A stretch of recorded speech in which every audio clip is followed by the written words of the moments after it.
C'est la société elle-même qui joue en défaveur de la femme qui se sent inférieure, opprimée. Elle est élevée et grandit avec cette mentalité qui est de se soumettre.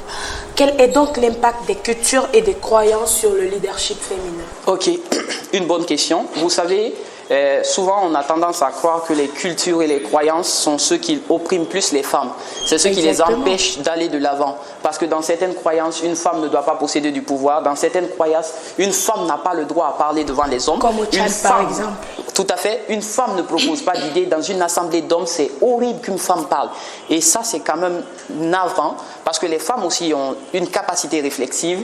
Et toujours pour remonter, parce que souvent l'argument religieux est celui qui est le plus brandi par les hommes. Exactement. Dans la religion, quand on monte à la création d'Adam et Ève, vous allez comprendre que Ève n'avait même pas goûté au fruit. Elle savait déjà que le fruit était doux et agréable à manger. Les femmes ont une perception plus large. Elles voient plus loin qu'on ne le pense. Elles ont cette tendance naturelle à prévoir les choses. Donc, les croyances, les limites, c'est vrai. Beaucoup de coutumes on a l'impression qu'elles sont contre les femmes et ça les empêche de se libérer de cela. Mais il faut qu'on prenne conscience avec cette nouvelle génération qu'il est temps que les femmes se libèrent des dogmes et de tout cela. On a vu des femmes qui ont exercé et qui ont montré qu'elles sont aussi capables que les hommes. La capacité, elle est à tout le monde. Il suffit juste de mettre les gens dans les mêmes conditions de travail.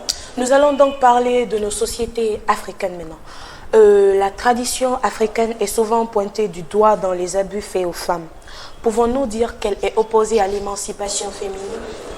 Une très bonne question et je vais répondre à cette question de manière très simple. Vous savez, souvent on attribue la plupart des fautes à la tradition africaine.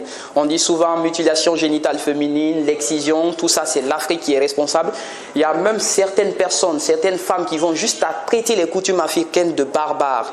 Mais je suis contre ces clichés de l'Afrique. Ce n'est pas seulement l'Afrique qui est dans ce lot. Vous allez voir que l'excision se passe en France, l'excision en Allemagne. Il y a plein de pays européens où on constate qu'il y a beaucoup plus d'excision. Et quand vous prenez encore les violences faites aux femmes, les violences conjugales, il y a plus de femmes qui meurent de violences conjugales en France qu'en Guinée. Est-ce que ça veut dire que c'est nous les Africains seulement qui sommes barbares? Non. On n'est pas tout à fait barbares. Il faut qu'on comprenne les choses. Ce sont des pratiques qui sont récurrentes un peu partout dans le monde.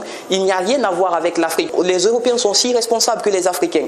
Et vous allez voir que même dans l'Antiquité, dans la civilisation gréco-romaine par exemple, on avait des combats de gladiateurs qui étaient des pratiques barbares. Donc chaque coutume, chaque culture a son côté obscur. On ne peut pas s'attaquer à l'Afrique seulement en laissant les autres de côté. Chacun a son côté obscur, il y a des coutumes qui ne sont pas bonnes.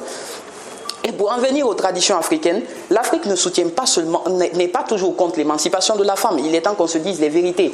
Vous prenez par exemple, aujourd'hui on clichette l'Afrique, mais prenez le domaine du mariage. Il y a plus de divorces à l'étranger qu'en Afrique. Pourquoi? Parce que non seulement en Afrique, il y a ce qu'on appelle la dot. La dot apporte une certaine sécurité à la femme. Ce n'est pas tout ce qui est en Afrique qui est mauvais. Quand vous prenez le contexte de la dot engage les familles.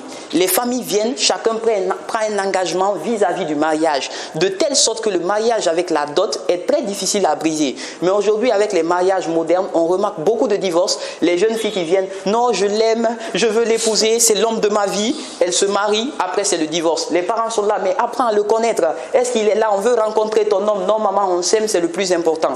Vous les aimez, c'est le plus important. Mais en cas, quand le mariage capote, où tu vas aller te plaindre? Où tu vas aller te plaindre? Tu as qui? Tu as quelle sécurité? Tu as quelle garantie vis-à-vis de cet homme? Donc, c'est pas seulement la tradition africaine seulement ne met pas à côté la femme, mais elle met en quelque sorte la femme en sécurité quelque part. Mais il y a certaines pratiques, c'est vrai, qui dégradent l'image de la femme, mais il ne faut pas clicheter totalement la tradition africaine. Il faut mieux la comprendre et mieux comprendre tous les processus.